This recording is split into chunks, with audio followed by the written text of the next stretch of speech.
Salam kerahiman. Hari ini tanggal 23 November. Kita akan baca dari 1220 dan 1306. Kita mulai ya. Dalam nama Bapa dan Putra dan Roh Kudus. Amin. 1220. Hari ini, bawalah kepadaku jiwa-jiwa yang lemah lembut dan rendah hati serta jiwa anak-anak kecil, dan benamkanlah mereka dalam kerahimanku. Jiwa-jiwa ini paling menyerupai hatiku. Di saat aku menjalani sakratul maut yang pedih, mereka menguatkan aku. Aku melihat mereka sebagai malaikat di bumi yang akan berjaga di dekat semua altarku. Ke atas mereka, aku mencurahkan seluruh limpahan rahmat. Hanya jiwa-jiwa yang rendah hati yang dapat menerima rahmatku. Dengan kerahimanku, aku mengasihi jiwa-jiwa yang rendah hati. 1306. Oh kerendahan hati, puspa nan indah. Aku melihat betapa sedikitnya jiwa yang memiliki engkau. Apakah karena engkau sedemikian indah dan sekaligus sedemikian sulit untuk dicapai? Memang karena kedua-duanya. Sungguh, Allah sendiri sangat berkenan padanya. Bagi jiwa yang rendah hati, gerbang surga dibuka, dan kepadanya lautan rahmat meluap. Oh, betapa indahnya jiwa yang rendah hati. Dari hatinya, ibarat dari sebuah pedupaan, aneka ragam keharuman yang paling menyenangkan membubung ke langit dan sampai ke hadirat Allah sendiri. Keharumannya memenuhi hati Allah yang Maha Kudus dengan sukacita. Allah tidak menolak apapun bagi jiwa yang rendah hati. Jiwa seperti ini sangat perkasa dan mampu mempengaruhi nasib seluruh dunia. Allah mengangkatnya sampai ke tahtanya sendiri, dan semakin jiwa ini merendahkan diri, semakin rendah Allah merunduk kepadanya sambil melimpahinya dengan rahmat dan setiap saat mendampingi dia dengan kemahakuasaannya. Jiwa seperti ini paling erat bersatu dengan Allah. Oh kerendahan hati, berakar kuatlah dalam diriku.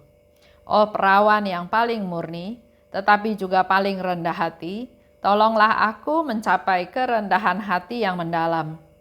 Kini aku mengerti mengapa jumlah orang saleh tidak banyak.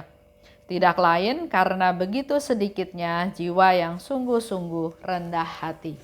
Dalam sebulan ini kita terus bahas ya tentang kerendahan hati. Hari ini dikatakan di 1220 ini bagian dari novena kerahiman ilahi. Yesus minta, bawalah jiwa-jiwa yang lemah lembut dan rendah hati serta jiwa anak-anak kecil. Dia minta kepada kita untuk membawa jiwa-jiwa yang lemah lembut, rendah hati, dan jiwa anak-anak kecil. Dan benamkan mereka dalam kerahimanku. Jiwa-jiwa ini paling menyerupai hatiku. Jadi kalau kita rendah hati, kita dikatakan oleh Yesus bahwa jiwa ini paling menyerupai hatiku. Mereka menguatkan aku. Kalau kita rendah hati, kita juga dikatakan oleh Yesus menguatkan Yesus ketika dia menjalani sakratul maut yang pedih di jalan salib. Pada waktu Yesus didera, ditendang, dicambuk, dipukuli, didorong, banyak penderitaan fisik yang dia alami, begitu pula dengan penderitaan batin. Dia dihina, pakaiannya ditanggalkan, diejek ya. Banyak hal yang dialami oleh Yesus dalam jalan salib tersebut. Sebagai 100% manusia, kekuatannya juga ada batasnya sehingga dia jatuh berkali-kali.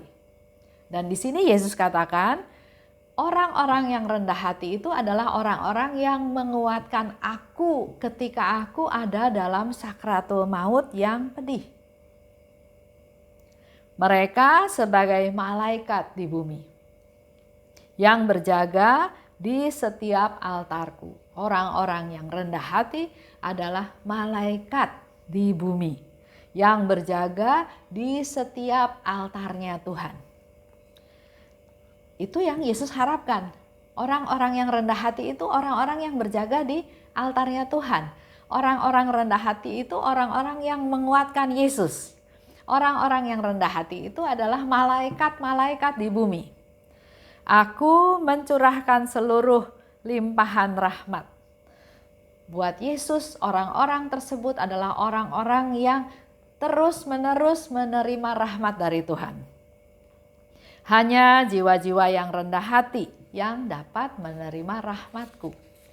Jadi Yesus melimpahkan banyak rahmat, tapi hanya orang rendah hati yang bisa menerima rahmat-Nya Tuhan. Dengan kerahiman-Ku, Aku mengasihi jiwa-jiwa yang rendah hati. Betapa bahagianya kita kalau kita dikasihi oleh Allah. Dan kalau mau dikasihi oleh Allah, Yesus sudah katakan, dengan kerahimanku, aku mengasihi jiwa-jiwa yang rendah hati. Di 13:06 dikatakan, oh kerendahan hati, puspa nan indah, betapa sedikitnya jiwa yang memiliki Engkau. Dalam hal ini Suster Faustina mau kasih tahu bahwa di dunia ini orang yang rendah hati itu enggak banyak. Artinya orang yang menjaga di altarnya Tuhan enggak banyak. Orang yang jadi malaikat-malaikat di bumi enggak banyak. Orang yang menguatkan Yesus di dalam sakratul maut Yesus yang pedih juga enggak banyak. Kenapa? Suster Faustina bertanya ya, kok enggak banyak orang-orang yang rendah hati? Apakah kerendahan hati itu sedemikian indah atau sedemikian sulit dicapai sehingga cuma sedikit orang yang rendah hati? Dan dikatakan dua-duanya alasannya. Kerendahan hati itu sedemikian indah dan juga sedemikian sulit untuk dicapai. Jadi niat mau rendah hati aja nggak cukup. Harus dengan usaha, harus dengan perjuangan.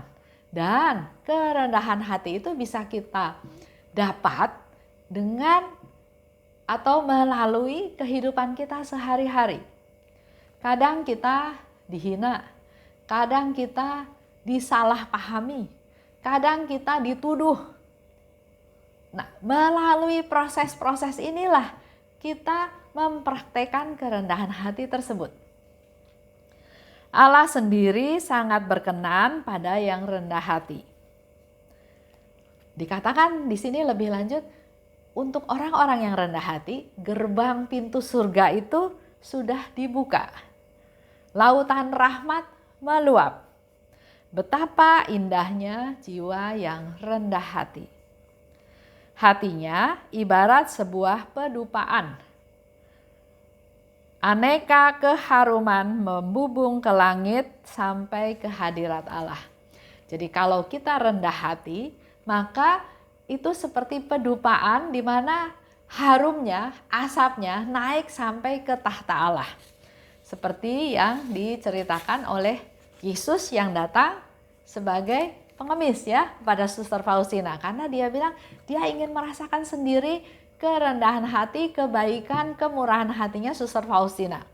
Karena banyak orang yang dilayani oleh Suster Faustina merasa sukacita, merasa gembira, merasa berterima kasih, dan hal ini menjadi semacam pedupaan yang harum-harumannya sampai ke tahta Allah.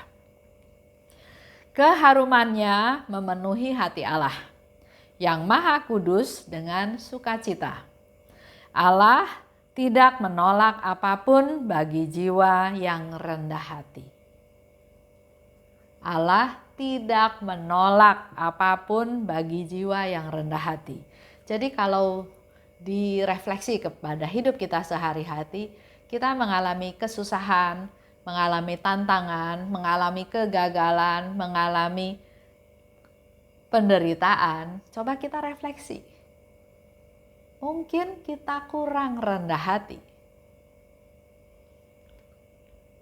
Karena Allah katakan dia tidak menolak apapun bagi jiwa yang rendah hati.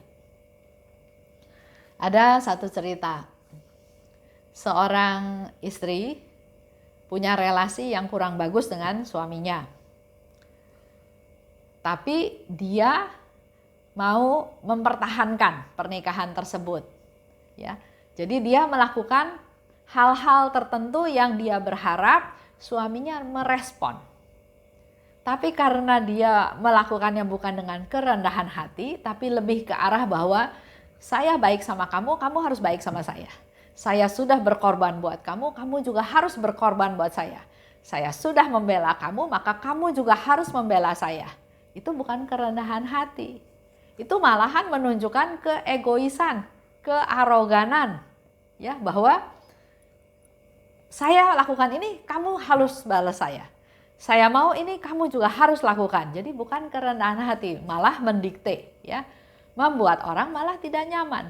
Itu menunjukkan satu keegoisan, cinta diri. Jiwa ini sangat perkasa dan mampu mempengaruhi nasib seluruh dunia. Jiwa yang rendah hati itu sebetulnya yang sangat perkasa dan mampu mempengaruhi nasib seluruh dunia. Kita sekarang tahu keadaan dunia saat ini. Ada pandemi, ada pergolakan, ada demo, ada ketidakcocokan antara rakyat dan pemerintah, dan banyak hal ya yang terjadi. Dikatakan di sini bahwa jiwa yang sangat rendah hati, jiwa ini sangat perkasa dan mampu mempengaruhi nasib seluruh dunia. Maka ini menjadi satu tawaran, satu kesempatan, satu tantangan buat kita semua para devosan untuk menjadi jiwa-jiwa yang rendah hati. Karena jiwa yang rendah hati perkasa untuk bisa mempengaruhi nasib seluruh dunia. Kita tahu ya keadaan dunia sekarang ini. Mari kita mulai, jangan merasa diri enggak mampu. Kita dengan satu pribadi lepas pribadi, dengan niat kerendahan hati, mari kita lakukan untuk mempengaruhi nasib seluruh dunia. Allah mengangkatnya sampai ke tahtanya sendiri. Orang-orang yang rendah hati, Allah angkat sampai ke tahtanya sendiri. Orang-orang yang rendah hati akan diberikan curahan rahmat berkat yang melimpah.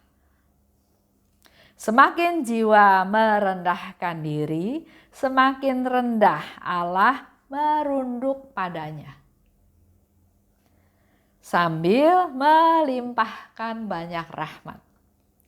Jadi buat kita semua, dalam masa pandemi inilah ya khususnya ya, dalam COVID-19, ada yang sakit, ada yang kehilangan pekerjaan, ada yang perusahaannya bangkrut, ada yang perusahaannya rugi besar, ada yang ya banyak mengalami kesusahan ya. Saya baru dengar cerita dari seorang teman. Dia punya beberapa rekanan ya. Jadi dia punya satu usaha, usahanya ini bergantung dari beberapa supplier, dari beberapa rekanan ya. Nah, ternyata dalam masa pandemi ini rekanannya dia itu banyak yang tutup, banyak yang bangkrut.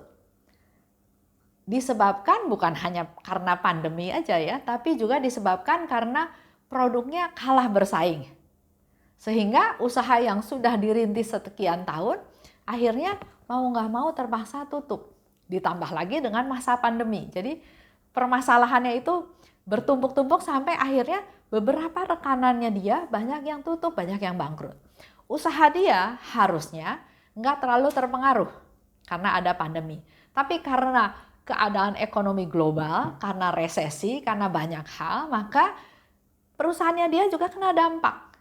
Ordernya jadi berkurang, omsetnya jadi berkurang. Sementara dia harus tetap memberikan gaji kepada karyawan-karyawannya yang sudah bekerja puluhan tahun, belasan tahun.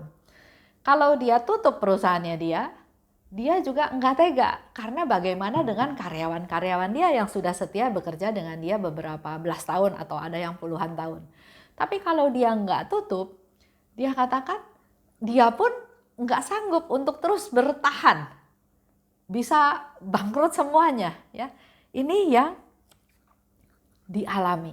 Maka pada saat ini kesempatan kita untuk betul-betul mengandalkan Tuhan, bergantung pada Tuhan, rendah hati. Dan yang dilakukan oleh teman saya, dia selalu bersyukur dalam segala hal. Dia bilang, walaupun saya nggak mampu, tapi selama saya masih bisa menanggung kerugian, asal karyawan-karyawannya tetap bisa punya penghasilan, bisa membiayai beberapa keluarga yang ada di bawahnya dia tetap mau bertahan. Karena dia percaya Tuhan pasti akan memberikan jalan. Ya, kerendahan hati. Jiwa yang paling erat bersatu dengan Allah adalah jiwa yang rendah hati.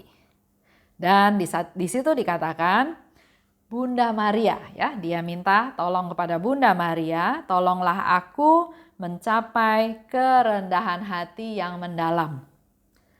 Aku mengerti kenapa jumlah orang saleh tidak banyak. Karena begitu sedikitnya jiwa yang sungguh rendah hati. Ini kesempatan buat kita semua berlomba-lomba untuk menjadi orang-orang yang rendah hati. Karena dikatakan belum banyak. Jadi mari kita sama-sama berusaha untuk rendah hati. Dalam masa seperti ini. Mau sombong juga nggak bisa. Mari kita sama-sama saling support untuk bisa menjadi orang-orang yang rendah hati. Untuk memberi kekuatan kepada Tuhan pada waktu dia mengalami sakratul maut yang pedih di jalan salib. Untuk menjadi malaikat-malaikat yang ada di bumi, dan satu lagi untuk menjadi penjaga altarnya Tuhan. Kita tutup ya dengan doa. Dalam nama Bapa dan Putra dan Roh Kudus, amin. Allah Bapa yang maha baik, ampunilah segala dosa-dosa kami ya Tuhan, karena ternyata begitu sedikit orang yang rendah hati. Kami ini manusia-manusia yang keras kepala Tuhan, yang hanya berpikir untuk kepentingan sendiri. Masih fokusnya saya. Saya tidak mau dirugikan, saya tidak mau kalah dari orang lain, saya harus lebih unggul dari orang lain. Hal-hal menyombongkan diri. Pada hari ini kami semua diingatkan oleh-Mu Tuhan, bahwa Engkau hanya bersatu dengan orang-orang yang rendah hati. Engkau sangat mengharapkan kami untuk bisa menjadi rendah hati, karena kalau kami melakukan kerendahan hati, maka kami akan menguatkan Engkau di jalan salib-Mu pada waktu Engkau menghadapi sakratul maut yang pedih. Kami juga mau menjadi malaikat-malaikat-Mu Tuhan di bumi ini, dan juga menjadi penjaga altar-Mu. Mampukan kami Tuhan untuk punya kerendahan hati. Melalui setiap peristiwa yang ada dalam hidup kami sehari-hari, ingatkan kami terus Tuhan untuk kami rendah hati. Untuk kami bisa menyangkal diri, untuk kami bisa berpikir orang lain lebih penting dari kami. Jangan sampai kami merugikan mereka, jangan sampai kami mengutamakan diri kami, tapi biarlah orang lain yang lebih penting. Mampukan kami Tuhan untuk melakukan penyangkalan diri. Kemuliaan kepada Bapa dan Putra dan Roh Kudus, seperti pada permulaan sekarang, selalu dan sepanjang segala abad. Amin. Dalam nama Bapa dan Putra dan Roh Kudus. Amin. Salam kerahiman.